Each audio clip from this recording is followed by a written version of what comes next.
There are a lot of directors who work primarily in family films, and someone who's gained a bit of a reputation for his output is Raja Gosnell. His filmography is hardly what you would call acclaimed, with most of his work getting trounced on for their style of humor and aiming for the lowest common denominator. Does he deserve this stigma? To understand Gosnell's career, it's important to look back at what he did before becoming a director. Prior to jumping behind the camera, he was an editor, and he worked on quite a number of high-profile films. Among his early credits was as an assistant editor on Robert Altman's films, including Popeye. The first feature film Gosnell was the principal editor on was the Steve Martin comedy The Lonely Guy. He would later edit Teen Wolf 2 and DOA, the latter of which was the feature directing debut of Rocky Morton and Annabelle Jankel. However, his most fruitful partnership would come when Chris Columbus was looking for an editor for his second directorial effort, Heartbreak Hotel. Gosnell was hired, and he would become Columbus's regular editor for many years. In 1990, Gosnell had the distinction of editing Home Alone and Pretty Woman, two of the highest-grossing films of the year. In the case of Home Alone, editing was particularly important when it came to timing and cutting the slapstick gags just right. If you laughed at Harry and Marv getting hit by the paint cans, you have partly Raja Gosnell to thank for that. I feel like editors don't get nearly enough credit for their contributions to filmmaking, but they are probably among the most important individuals, so they work alongside the director in knowing when to cut, and their decisions have a major effect on the overall pacing of the movie. Among his finest work as an editor was on Mrs. Doubtfire. That was a cut of the film that reportedly ran a little over 2.5 hours, which would have been a tad long for a comedy like this. Gosnell was able to get it to a reasonable length of 2 hours, and it's a film that flows beautifully in my opinion. Mrs. Doubtfire starred Robin Williams, who is known for his penchant for improv, and Gosnell and Columbus picked the exact right ad-libs to include in the final cut. Following the release of Doubtfire, Gosnell expressed an interest in directing, and after editing 9 months, his final collaboration with Chris Columbus, he got that opportunity. His directing debut was, fittingly, the third film in the Home Alone series. In addition to the first 2 Home Alone movies, Gosnell had also edited the John Hughes-produced remake of Miracle on 34th Street, so Hughes was already familiar with him and felt he was the right person to follow in Columbus's footsteps. Gosnell obviously had an understanding of how to time the comedic set pieces and know what the audience might want to see in a Home Alone movie. However, Home Alone 3 also exhibits one of his major problems as a filmmaker and why his work is so critically derided, as it mostly relies on lowbrow jokes that are not particularly funny. John Hughes did admittedly have sole writing credit, but Gosnell also had a responsibility to punch up those gags and make them visually amusing. He does show quite a bit of a directorial flair in the early scenes that introduce the villains, which look more like Die Hard than what we've come to expect from Home Alone. However, the rest of the films he has directed lack that sense of atmosphere. A lot of his films are not ones that showcase a particular stamp, and even the first 2 films he was hired to do after Home Alone 3 were not ones that called for a particular auteur voice. He directed the Drew Barrymore comedy Never Been Kissed, which is his best reviewed film to date, although the reception was still mixed, and the Martin Lawrence vehicle Big Mama's House. The producers could have gotten anyone to make those, and I'm not sure his direction did much to elevate the material. And then came Scooby-Doo, which was the movie that would forever change his career. Scooby-Doo was a tricky film to direct. He had to direct a film where the title character would be added later in post-production. This was obviously not the first movie to do this, as films like Who Framed Roger Rabbit, Casper, and Stuart Little had previously succeeded in putting the animated protagonist into a live-action world and making it believable that the actors were interacting with them. Nonetheless, this was new territory for Gosnell, and he learned a lot about how to direct this kind of film. In recent years, it's become popular to assign James Gunn more authorship over the live-action Scooby-Doo movies due to his recent success with Guardians of the Galaxy. His original script for the film is more edgy, with the intent of aiming at teenagers and adults who grew up with the show.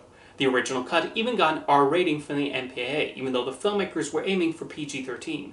Warner Brothers got cold feet about releasing a Scooby-Doo movie without family appeal, so edits were made to the finished film.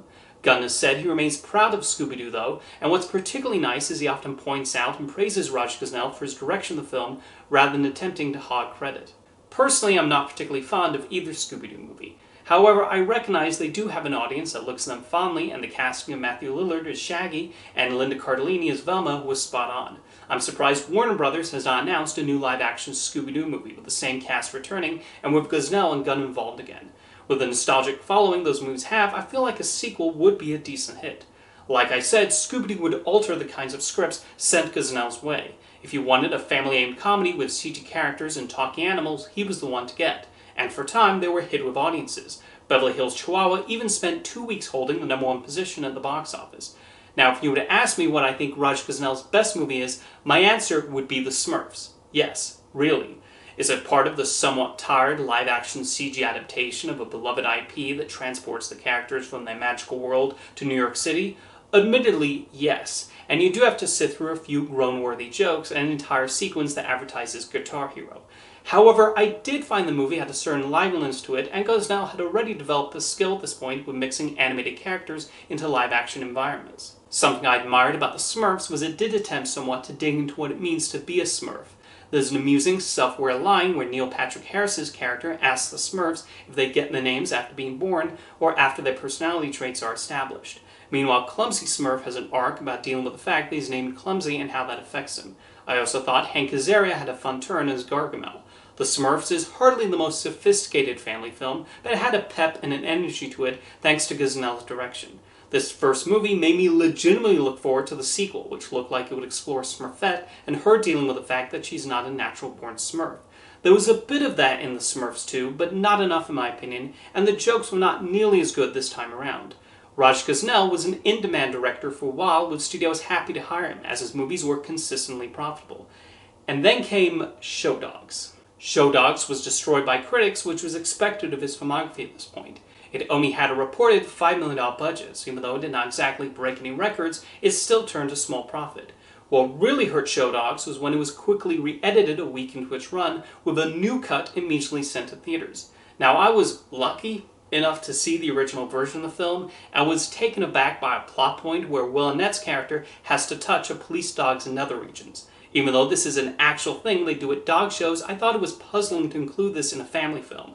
I was not too surprised when parents complained about this, but I did not expect the film's distributor to change the movie so quickly in response to this controversy. And now it's pretty much the only thing most people remember about Show Dogs. Since that film's release in 2018, Raja Gosnell has not directed a major feature film. The one exception has been an hour-long independent film he co-directed titled Gun in a Hotel Bible. It's mostly a film stage play about a man who interacts with a Bible who talks back to him. It's got a few interesting ideas, but I otherwise found it pretty dull.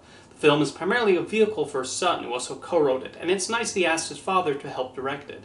Gosnell was revealed to be directing a Christmas movie titled Santa: The Adventure Begins, but that was announced all the way back in 2019, and there have been no updates since then. So at the moment, it's currently unknown what his next project is.